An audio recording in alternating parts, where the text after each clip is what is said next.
Greetings. This is deliberately an audio only video because I want you to just sort of close your eyes and listen. No visual distractions. Where do we start? I think the most important thing is something I have experienced once before. So I've got the experience of what happened on which I can draw. So I'm making this video because I'm sure that many of you will go through this experience or are going through this experience, and first time it happens it can seem frightening. So what am I talking about? I'm talking about sleep paralysis. It's where your brain, your conscious mind wakes up, but your body won't. And normally where you just, without even thinking about it, you'd be able to move, you find that the body just is sort of disconnected and it won't follow any instructions.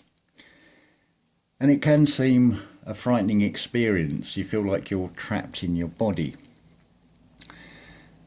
But it's anything but. I mean, there's a positive at the most superficial material level to it. It's like, well, I'm glad it included the bladder, because the usual experience when I wake up after sleep is needing to go straight to the toilet and empty the bladder. So at least we didn't have a micro version of the flood. We're going to add in a bit of humour into this because it sort of lifts the spirits, as it were. So, and I want to keep this short so it's easier to upload. So I'll keep this brief. So probably, and this is based on the previous experience of some of the most viewed videos have been about things like night sweats, ringing in the ears, that sort of phenomenon that many of you subsequently will then come back and say, yeah, I've had this, and thanks for sort of clarifying that. Because a lot of these things, when they happen, when you've got nothing to go on, they can seem frightening. But when you make sense of it, which is not using the external senses, but turning those senses inward, because that is where all the answers are, it then takes away that fear aspect. Now, to put it in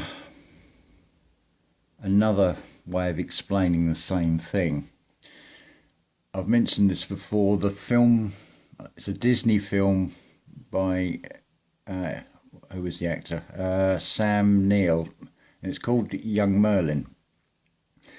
And at the end of that film, you've got the lady of the lake dressed in white, and you've got her sort of sister that's dressed in black. I can't, what's the actress's name? But somebody Bonham Carter, I think, is the name. I can't think of what her first name is. Anyway, the point of it is that this young Merlin and all the sort of villagers, they just turn their back on both of them and they lose their power. They're not giving any attention. The lady of the lake, you could say, she's dressed in white, so she's like the positive influence. She knows what's coming, and she knows their time is up, the old gods, as it were. But the black, the one dressed in black, played by, the name's gone, but it's Bonham Carter, the surname, the actress. She doesn't want to lose her position, so you could say that's the negative side of things, and that is basically where the attention goes, the energy flows. So whatever that external world is presenting to you, just ignore it. It might seem like, oh, you can't ignore what's going on. No, but you can find a neutral path through it, and then it loses its power. That's basically it. Now, I mentioned in the last video about this realm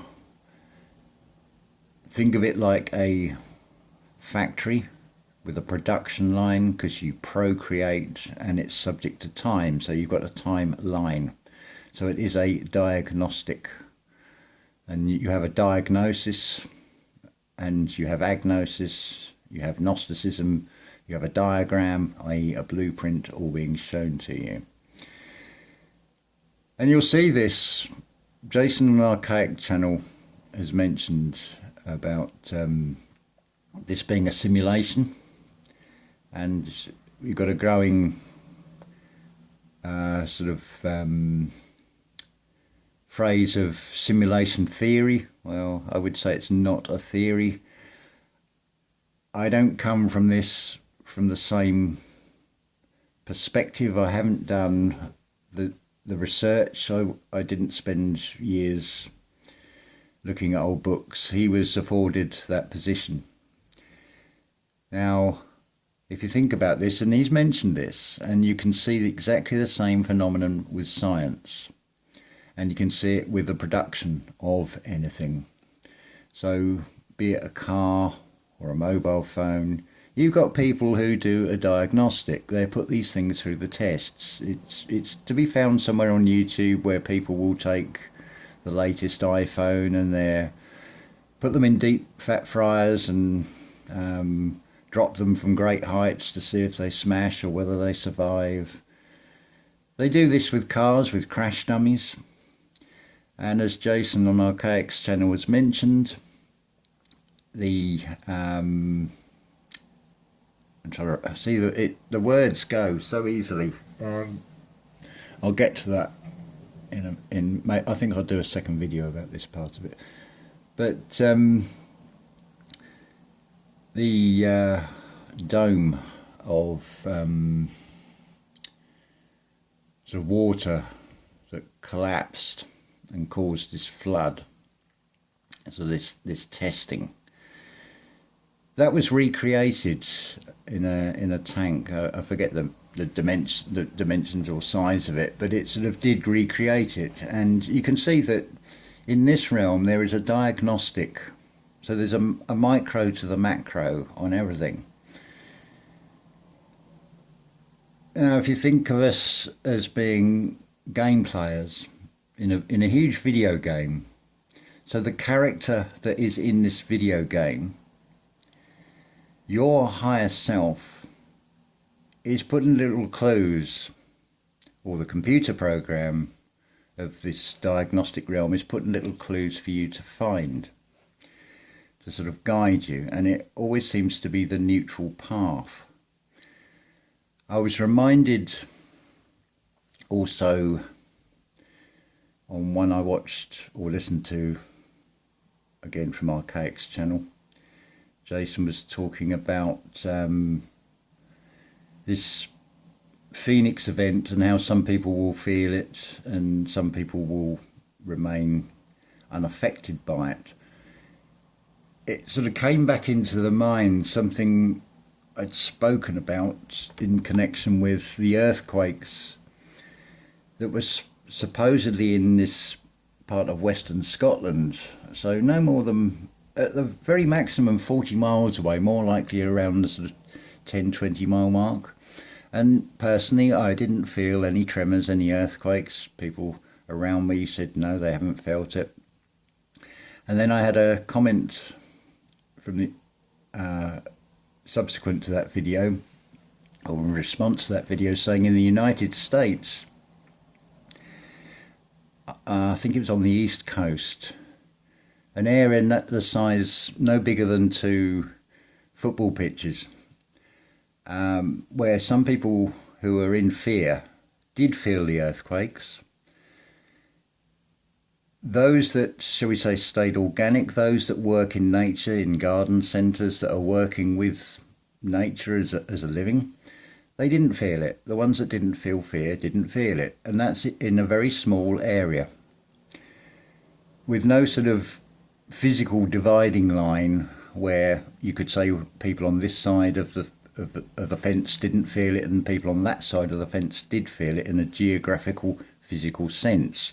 But in the mind sense, you can see the distinction of those that felt it and those that didn't.